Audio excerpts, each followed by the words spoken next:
One of the first things Somalia's newly appointed MPs did last week was to vote for a new Speaker of Parliament. Out went Sharif Hassan, linked by the UN to rampant corruption. In came Mohammed Jawari, a former minister and legal expert who helped draft Somalia's new constitution. There will not be bickering in the government because this parliament will only use its limited constitutional power. It will not interfere with the other powers, and the parliament will accept no interference from others. Somalia has not had a central government since 1991.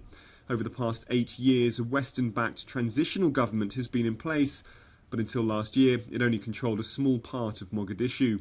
The rest of the capital, along with the rest of the country, was held by the Al-Qaeda-linked rebels Al-Shabaab. But government troops, backed by soldiers from Uganda, Burundi, Kenya and Djibouti, have pushed Al-Shabaab out of the capital and several other towns across the country. On Monday, the MPs will vote for a new head of state. The political process is not without problems.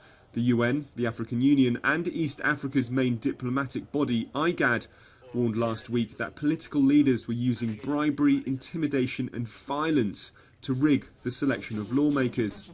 But for political analysts in Somalia, the new government finally offers hope for the future.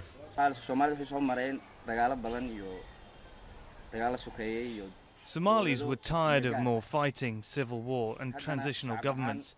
And now as a people we're very happy with the transition.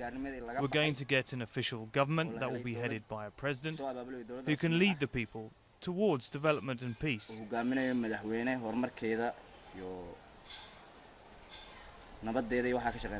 Somalia, like its new government, is made up of different clans who have fought each other for years. For the country to finally have a chance at peace, those ancient differences need to be put aside to help the millions of people still in desperate need.